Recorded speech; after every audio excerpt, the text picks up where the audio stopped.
శ్రీశైల భ్రమరాంబికా చెల్లి, ఏంటి అంత ఎత్తున ఉన్న శ్రీశైల శిఖరం వదిలి ఈ దుర్గమ్మ కొండకొచ్చావు? శ్రీశైలంలో ఉండే నా కష్టాలు చెప్పుకుందామని వచ్చానక్క. ఇంతలో నీ ముక్కు పుడకపోయిందని విన్నాను. పోలేదు. మరి గుళ్ళోనే ఉంది. గుళ్ళోనే ఉందా? కృష్ణవేణి చెల్లి నా ముక్కు పుడక అందుకోవాలని ఉరకలేస్తుంది. అది జరిగితే ప్రళయం వస్తుందిగా, అందుకని నేనే తీసేశాను. ఎక్కడుంది? ఈ రాత్రి 1000 సంవత్సరాలకి ఓసారి వచ్చే దుర్గాష్టమి. 7 గ్రహాలు మకర రాశిలో కలుస్తాయి. చంద్రగ్రహం సూర్యగ్రహం మాత్రం కన్యారాశిలో ఉంటాయి.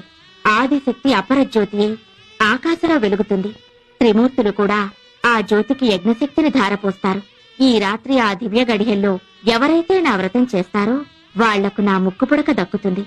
నీ వ్రతం నేను చేస్తానక్కా. ఏంటి, శ్రీశైల భ్రమరాంబికవు నువ్వు నా వ్రతం చేస్తావా? నీ ముక్కు పుడకని పెట్టుకుంటేనైనా శ్రీశైలానికి కొత్త కళ వస్తుందేమోనని. ఆదిశక్తి అంశలం, అందరం ఒకే రూపాలం, అక్కా చెల్లెళ్ళం. నువ్వు నా వ్రతం చేస్తే నా వ్రతం నేను చేసుకున్నట్టవుతుంది. అదిగో ఆ పసిపిల్లలకి నా కథలు చెప్పి పూజారివై వాళ్ల చేత వ్రతం చేయించు. వాళ్ల ముడుపు చెల్లుతుంది, నీకు ముక్కు పుడక దక్కుతుంది. అమ్మా కనకదుర్గమ్మ, నాకెవరూ నీ కథలు చెప్పడం లేదు. Download ShareChat.